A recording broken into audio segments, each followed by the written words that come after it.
Hello বন্ধুরা, আবার একটা ভিডিও নিয়ে চলে আসলাম। রান্নার ভিডিও। দেখো, লাউ পাতা বাটা করব। পুরো ভালো করে বেছে পুরো ধুয়ে নিয়েছি পরিষ্কার করে। দেখো কীরকম করে কী দিয়ে করি আর কীরকম করে করি। দেখো, এখন ওয়েদারটা ঠান্ডা গরম, ঠান্ডা লেগে আছে, এসব খেলেই সবার ভালো লাগবে। লাউ পাতাটাকে ধুয়ে নিয়েছি, এবার কুচিয়ে নিই। এই দেখো, শাকটা কুচানো হয়ে গেছে। আর এখানে গোলমরিচ নিয়েছি, রসুন নিয়েছি, লঙ্কা নিয়েছি, আর কালো জিরাটা নেব। এই দেখো, কড়াই বসিয়ে দিয়েছি, গরম হয়ে গেছে, তেল দিয়ে দিলাম।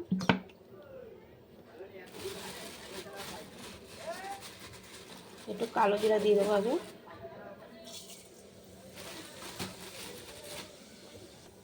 এই দেখো, রসুনটাও দিয়ে দেবো। এই দেখো, রসুনটা ভাজা হয়ে গেছে, গোলমরিচটা দিয়ে দিলাম।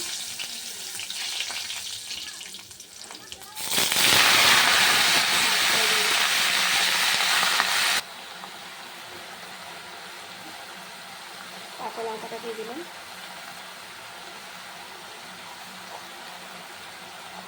লবণ দিয়ে দিলাম, এখানে হলুদ দিয়ে দিলাম।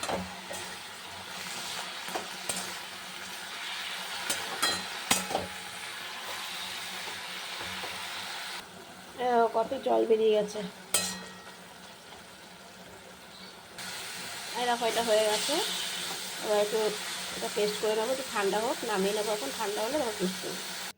এই দেখো, মিক্সচার বাটি নিয়ে নিয়েছি, এর মধ্যে ওগুলো দিয়ে দেবো। এই দেখো, দিয়ে দিয়েছি পুরোটা।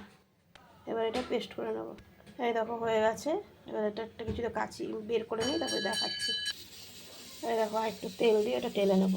অল্প তেল দিলাম। আর এই দেখো, একটুখানি হয়েছে। কতটা পাতা নিলাম, একটুখানি হয়ে গেছে। তেলটা গরম হয়ে গেছে, কড়াইটা দিয়ে দিলাম। একটুখানি চিনি দিয়ে দিলাম, আর একটু লবণ দিয়ে দিলাম।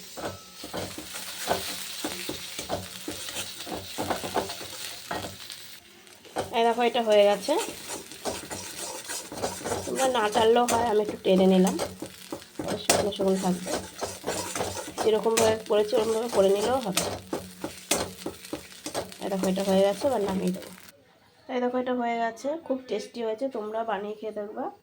এখন এই ঠান্ডা গরম আছে তো, ওই জন্য খেলে এটা ভালোই লাগবে। গলা টলা ব্যথা ভীষণ। এটা তোমরাও বানিয়েও খেয়ে দেখো, মানে শরীর ভালোই লাগবে। ঠান্ডা লাগলেও ভালো লাগবে এই জিনিসটা দিয়ে ভাত খেতে।